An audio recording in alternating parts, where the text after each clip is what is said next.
Hi y'all, we are on chapter 4. It is Isaac's point of view. So let's get started.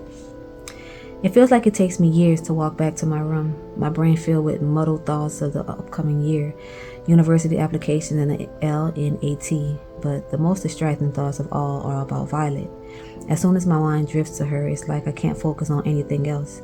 It's always been that way, so I don't know why I thought it would be any different now. I don't know what I thought would happen once we were back at school. A delusional part of me hoped that she would hear me out, listen to my explanation for why I acted the way I did, but of course, she won't. The way she spoke to me, those few precious words she graced me with, told me everything I needed to know about how she feels for me now. She hates me, I think, and I only have myself to blame for it because I'm the one who broke her heart. I dropped the bag off my shoulder as I unlocked my door and threw it on the desk. I decided to sit there instead of on my bed because I know as soon as I lay down, I won't want to get up.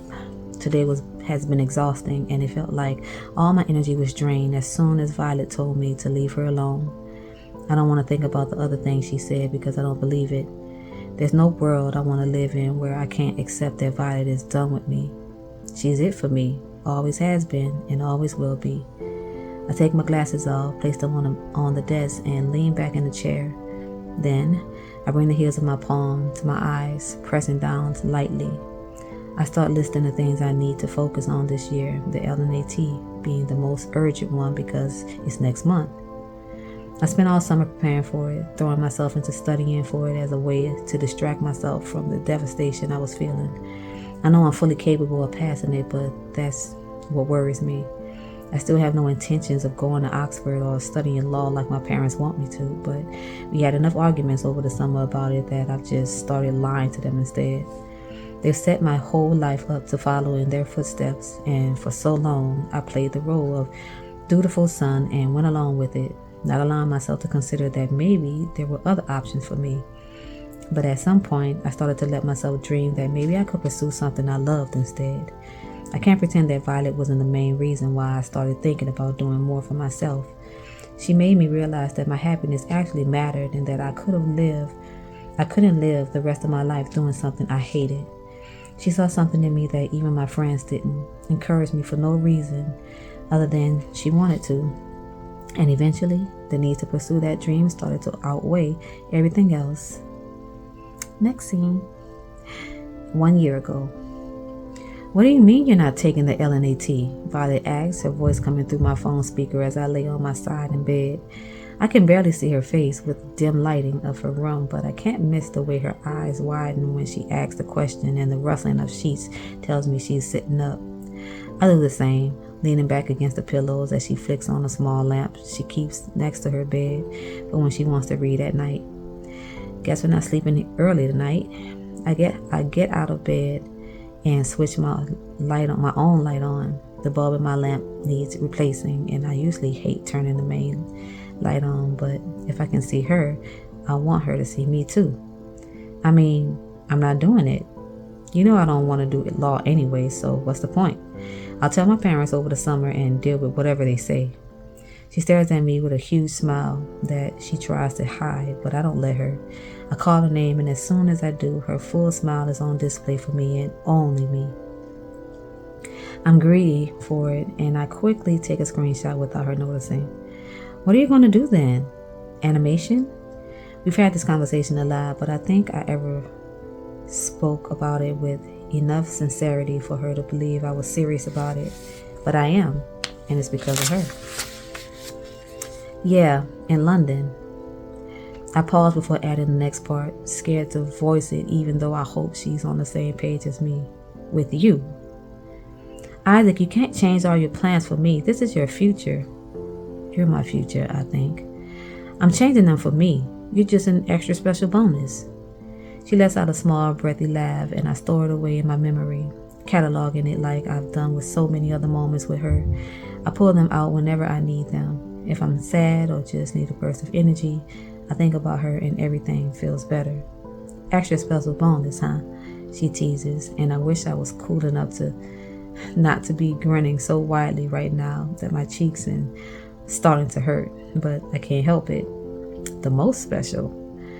She looks at me, not saying anything, but we don't need words to talk to each other anymore. The silences spent with her are some of my favorite times. The easy understanding we have of each other, the way I can tell exactly what she's thinking just by looking at her. Right now, I can tell she's getting sleepy, her smile slowly lowering and her blinking becomes slower.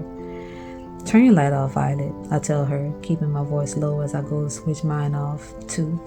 She gives me a goofy smile with her eyes half closed, and I take another screenshot. I follow it a moment in my memories, too, and I call it my special Violet. Sweet dreams, I whisper to her, not wanting to speak too loudly and wake her up as she nestles into her pillow. She murmurs something, but I don't hear it, and a few moments later, she's fast asleep. I take a couple of seconds to just look at her pretty face, stunning even in the dark, and then I hang up. Next scene. Maybe this whole situation with Violet is the wake-up call my parents thought I needed. Maybe I need to take this as a sign to just keep my head down and do law anyway, because now I know what happens when I try to let myself pursue what I actually want. A knock at the door has me dropping my hands from my eyes and putting my glasses back on. Luke opens it and lets himself in before I even get a chance to stand up.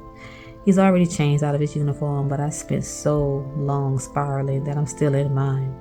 You're going to have to wait a bit, I tell him, and he just gives me a thumbs up before going into my bathroom. I throw my hands up in exasperation as I hear the door lock. Luke, you have your own bathroom. I like yours better. What does that even mean? We have the exact same room layout. I stand up, pulling my sweater and shirt over my head in one go, and almost end up taking my necklace with it. I put on a hoodie and tuck the silver chain away. Yours is just better. I hear him flush and hear the sound of the tap running as I take my trousers off. Luke walks out before I can put on a pair of jeans. We've been friends long enough that it doesn't faze either of us that I'm just standing in a hoodie and boxers, and he flings himself onto my bed. Lucas, get up. I put on my jeans and fasten them. The girls are probably waiting for us, and you know how they get when they're hungry. He groans before rolling himself off the bed and onto the floor, then stands up. I don't know how that seemed like a more efficient way for him to get up, but it worked, so I don't acknowledge it. Jenny's already in the mood. She keeps doing this weird thing where she waits for me before she eats. She never used to do that. I tuck my phone into the back pocket of my jeans before crouching down to put my tan Converse high tops on. Violet mentioned she liked these shoes once, and I've worn them every day since. We leave my room, Luke closing the door behind us. I think most girls are like that with their boyfriends. I shrug. I don't tell him that I heard it firsthand from Violet on one of those days when we considered telling people just so we could act like every other couple at school who got to sit together at meal times. There would be other times when Violet wanted a snack while we were studying, but wouldn't eat anything unless I did. I never wanted her to be hungry, so I would just eat whenever she did, leading to so many stomach aches, but it was always worth it. I didn't think she'd be like this. He pauses, and the smile on his face tells me he's thinking about her. I really like it, though. He's had a crush on Jenny for so long that it didn't surprise me when he came to my room last April and told me that they had kissed. I wish I could have told him about Violet then, but instead I just listened as he spoke about Jenny and congratulated him on finally making a move. We head towards the girls' dormitory, catching each other up on our days, even though we'll have to do it all over again when we meet the girls. Luke suddenly picks up his speed, and I look ahead to see that Jenny and Olivia are waiting outside their building. They catch sight of us too, and as soon as Jenny starts waving at Luke, he nearly breaks into a full-on run just to reach her. I can't help the smile on my face when they hug each other, but it immediately drops when I hear the door open and turn my head to see Violet coming out of it. She's with Avery, her best friend, she's been inseparable from since the first day of school. Seeing them together now has me thinking about how different things might be if Violet and I hadn't spoken on that day, or if we never found out we shared a birthday. I can't imagine now having known her for these past few years, considering how much she's changed my life. The only thing I know for sure is that my heart wouldn't be pounding so fast just from watching her walk past me, not even sparing a glance in my direction. I wonder how it can be so easy for her to pretend that nothing ever happened between us, when every time I see her, it feels like I have to fight to keep myself from collapsing to the ground. I try my best to shake those thoughts away before I start spiraling. I did enough of that over the summer. Thought so much about how different our paths could have been if we hadn't started up a friendship all those years ago, and it just made me feel worse. I eased back into the conversation with my friends, and we start walking to the dining hall, inadvertently ending up behind Violet and Avery. I keep all my focus on Olivia, attempting to listen intently to whatever she's saying, but all I can see is Violet's hair right in front of me. She hasn't styled it like she usually does. It's just tied back in a ponytail, and I guess she was probably just too tired to do anything with it. It used to be my favorite game to play with myself before school every day, wondering what style she would have it in, or if she would wear the pretty butterfly clips that I love so much, or not. When I told her how much I liked them, she started wearing them every day. I don't think I'll see them in her hair ever again. When we enter the dining hall, Luke and Jenny head for the food line, while Olivia and I go to our usual table that luckily hasn't been overtaken by any new kids. We take our seats, and although I'm growing tired of torturing myself, I scan the room to try to find Violet. It only takes me a couple of seconds, that instinct that feels ingrained in my soul to always know where she is, not failing me even after our breakup. Tray in hand, she walks side by side with Avery as they sit at a table a few rows away from us, the same one they've been at for the past few years too. We have a perfect view of each other's tables, something we worked out once we started becoming closer, and our glances turned to lingering stares. An elbow nudging my arm makes me turn my head away from Violet, and Olivia points towards Luke, who is carrying 2 trays. It seems like it wasn't enough for him to carry Jenny's bag to and from classes. Now he has to carry her food too. I want to make a snarky comment, my own bitterness at never being able to do any of that with Violet overtaking me, but luckily Olivia does instead. Lucas, stop being weird. She can carry her own food. Although her delivery is a little mean, she phrased it much nicer than I would have. I'm happy that Luke and Jenny are together, but that doesn't mean I don't feel a pang of envy every time I see them. Luke was always so excited and nervous whenever he spoke to me about his crush on her, but I could never tell him about mine. I've only ever had a crush on one girl in my entire life, and she won't give me the time of day. I never understood why it was called that before, but now I do, because it feels like my heart is being constricted every time I look at her. Okay, but I'm her boyfriend, he says, puzzled as he places the trays on the table and then pulls out a chair for Jenny, who's right behind him. She drops into the seat and pulls the tray closer to her, clapping her hands together with a grin on her face. Luke sits down as Olivia and I stand, but I can't miss the look on his face as he watches Jenny start to eat, as if she hung the moon and the planets and every star in the sky. You guys make me want to throw up, Olivia remarks as she takes hold of my arm and pulls me towards the food line. I keep my gaze focused ahead as we pass Violet's table.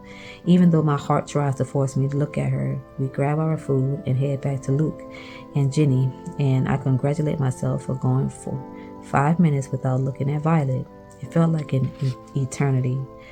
We spend the rest of the dinner talking about how our days went, and the pressure in my chest lightens as it finally hits me. I'm back at school with my best friends.